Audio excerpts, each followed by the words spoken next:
let's jump right into it. Cuddy, House, fans a little let down by the finale when it turned out that they didn't really have sex. I'm gonna defend it to some extent. And clearly, I couldn't go on the air and go, look, it's not real, don't get too excited.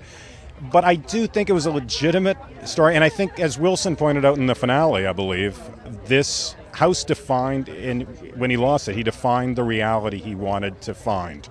And that was with him and Cuddy. So I think it's very significant. Even though it didn't happen, it certainly gives us a deep insight into where House's mind is, and I think that's important. And what impact does that now have on House and Cuddy? Well, we're stepping back from it a little bit. We're not ignoring it. We have to carry forward. It happened. The announcement happened anyways. He went on a balcony and announced it happened. And certainly Cuddy knows something. But it's going to go someplace eventually. We're continuing to move there. But the beginning of this season is primarily focused on House trying to find some semblance of sanity and striving for that, and not completely succeeding. But even the attempt is a big step forward for House. Cameron and Chase, we've talked in the past about finding ways to integrate them better into the show. How are you going to do that this season?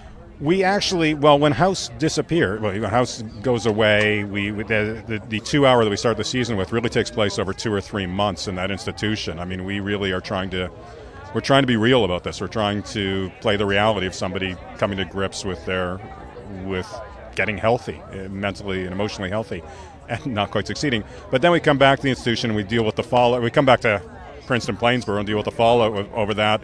And House no longer has a medical license at the beginning. He's going to ingrain himself in the cases. And as a result of that, I think the Chase and Cameron fans will be happy with the way we are going to reintegrate them into the team a little bit, at least on a temporary basis.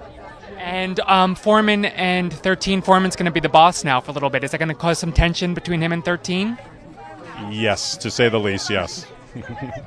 Possibly, maybe, him removing her at some point? I'm not going to say anything beyond that, but yes, okay. A lot of tension.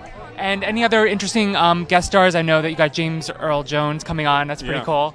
Well, we're just shooting the 4th hour, and we got Famke Potente, and we had Andre Brower in the 2 hours. So, we've had some really good people, and James Earl Jones, we're really, really excited about that.